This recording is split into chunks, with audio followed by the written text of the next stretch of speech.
Hi. Hey folks, Adam here, and today we're going to be taking a look at these 5 Celestion speakers and how they stack up in the amp behind me, the PRS Archon 25. So I have been a fan of the PRS Archon for a really long time, and one thing about me is I am a sucker for low watt, high gain combo amps. I don't know why, I just am. So this is the speaker that came stock with the PRS Archon 25, and you can still get this speaker in the PRS Archon 50. The 25 is not being made anymore, it was discontinued, I believe at the end of last year. You can still get the 50 though. But the T75 was the speaker that came in the Archon combo amps. And it's kind of a weird choice. Typically you see the T75 in something more like a Marshall type of amplifier, and even though the Archon is kind of a combination of a bunch of different kind of high gain amps, right? It's got a little bit of hot rod Marshall, but it sits more on the Mesa rectifier kind of 5150 side of the house. So the fact that this speaker came in that amp was baffling. I remember when I found out that the T75 speaker was coming in this amp, and I was really disappointed. So we've already established we've got the T75. We're going to be giving that one a fair shake in comparison to the others, but we also have the Celestion G12-H30 70th anniversary. We have a Celestion Vintage 30. This is a 25th anniversary, which puts it right around 2011, if I'm not mistaken. And then we've got the Celestion Creambacks. So I've got the G12-M65, and I got the G12-H75. Right. It's not so bad, huh? Not so bad. So in terms of the guitar we're going to be using today, this is actually the first guitar that I ever got. This is a 2001 Fender standard Telecaster, so made in Mexico. As you can see, heavily modded. So essentially, for the clean tones, we're going to be using the Cool Rails Seymour Duncan pickup in the neck, and the bridge, which we'll be using for the crunch and both of the lead tones.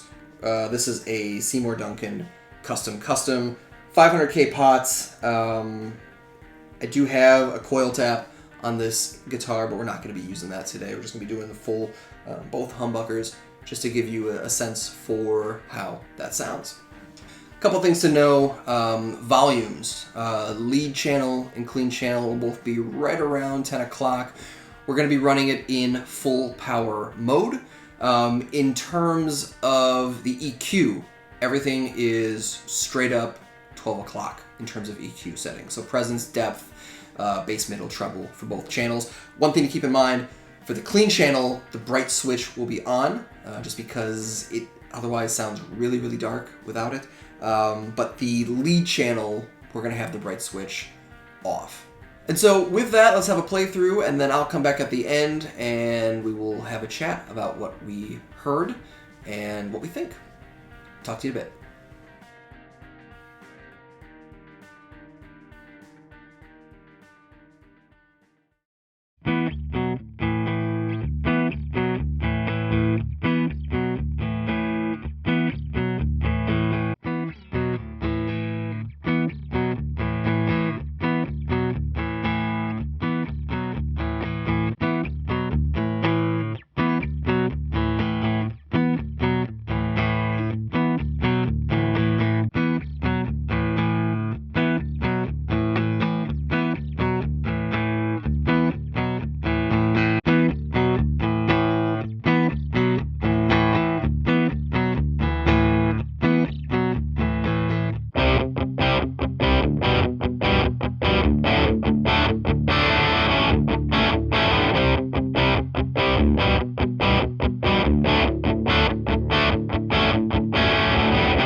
So now that we've heard all 5 of these speakers in a variety of sounds, what did we learn? So first and foremost, let's talk about the T75. So truth be told, I had the T75 in the Archon for like 3 or 4 weeks when I first got the amp. And so obviously today we had the EQ settings straight up at noon. And that was just so we could keep the amp very consistent, so you could get an idea of what each of these speakers sounded like under varying clean, crunch, and gain tones. But I will say, when I had the T75 in the Archon, using pretty extreme settings resulted in a sound that wasn't terrible, right? It didn't sound like the speaker was made of garbage and was wrapped in like a really tight blanket. Yeah, today was not the T75's day. It's such a baffling choice that PRS made when they put this speaker in the Archon. It doesn't make any sense. It's almost like the characteristics of the T75 are fighting against the tonal characteristics of the Archon. So everything the Archon does well, the T75 kind of fights against that, and then vice versa, right? So they're both accentuating each other's weaknesses and hiding each other's strengths, which is very bizarre. I honestly don't know why they put this speaker in the Archon. I think it's a good speaker. I've heard videos on YouTube and I've heard clips of the T75 in older Marshalls, and they sound great, but for the Archon, just no. And so the next speaker that we checked out was the Creamback M65. Now, I am not typically a fan of greenback style speakers, which is kind of what this is. Not an absolute clone of a Celestion Greenback, but kind of in that sort of woody, more vintage camp, but it has the higher power rating than your typical 20 to 25 watt greenback. And so this was a speaker that I was interested in trying out. It was not a speaker that I thought I would like as much as I did in the Archon. Because on paper, this is very vintagey, very woody. The sound clips I've heard are very, more on the dark side of the tonal house. But I gotta say, this did everything well. The clean sounds were good, crunch was good. There is a certain characteristic in the mid-range in the speaker that came through on the crunch and the lead tones that I thought was really, really interesting. I think overall, it is definitely a darker speaker than the rest of these here, minus this guy, but it makes up for it with the characteristic of the mid-range. And so I thought all around, this speaker just did a really good job. I was very surprised.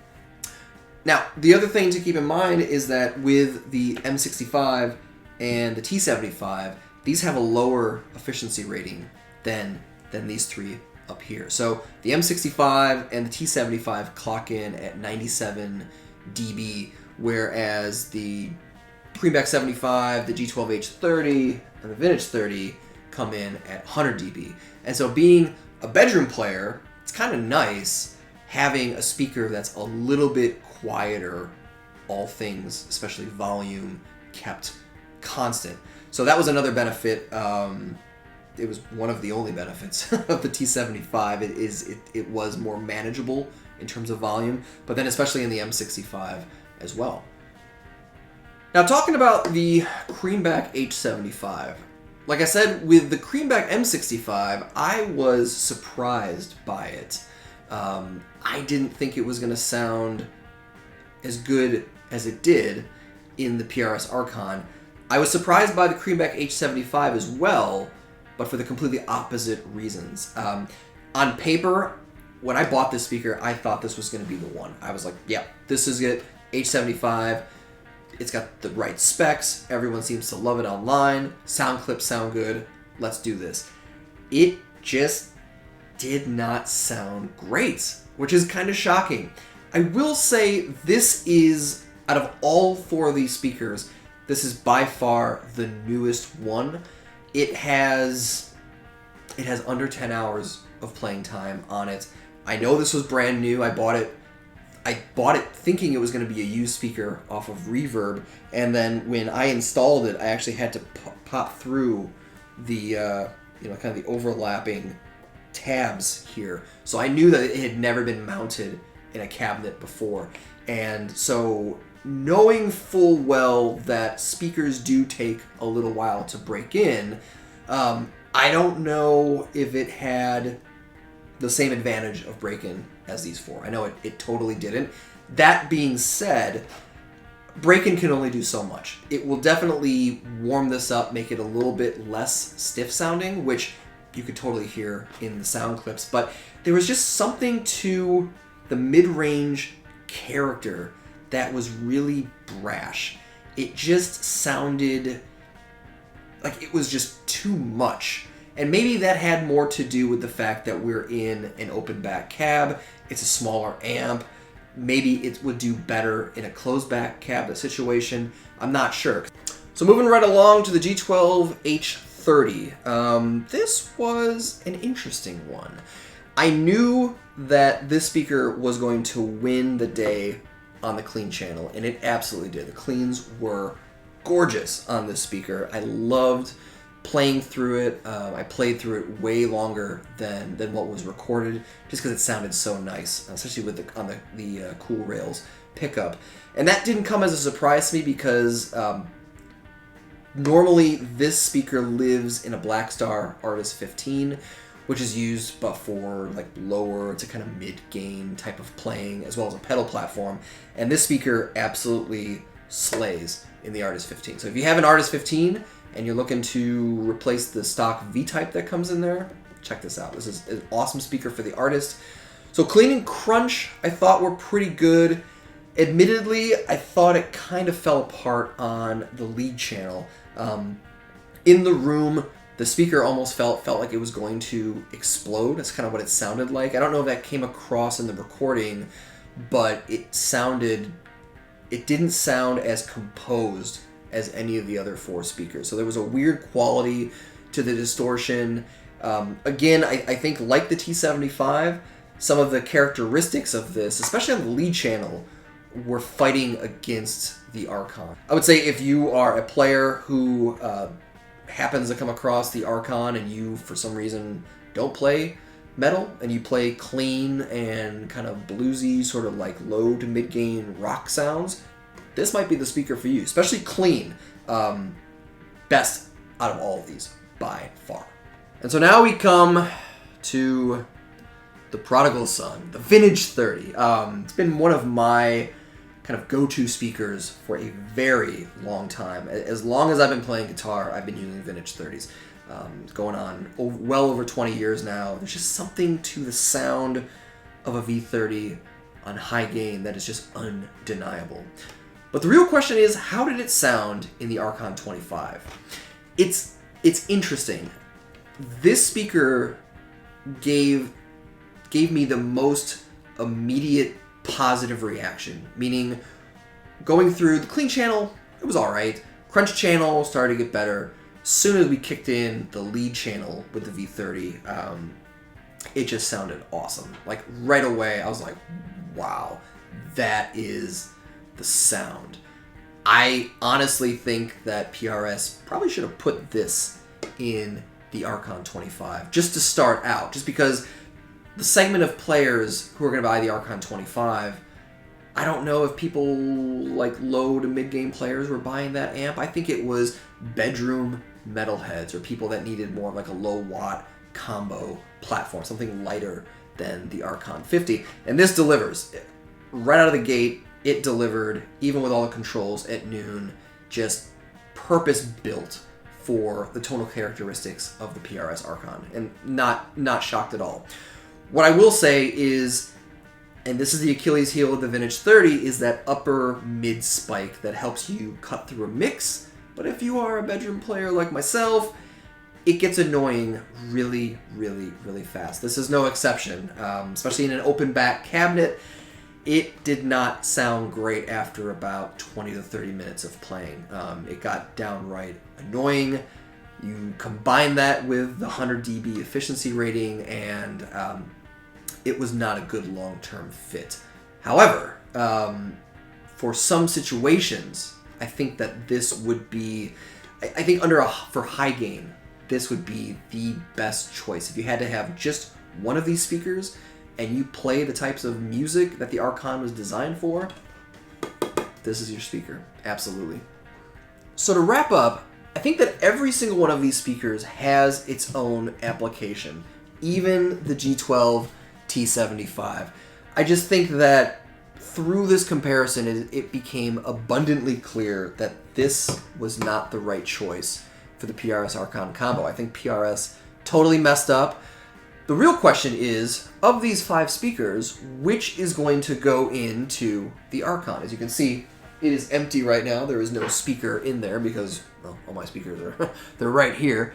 The winner for me, not saying for you, but the winner for me was the Creamback M65. I'm as surprised as you are. I thought that overall it just did the best job. It sounded great on cleans, great on crunch, and the kicker for me, kind of 2 parts, is low efficiency, which made it more comfortable to play in this little teeny tiny bedroom that I frequent.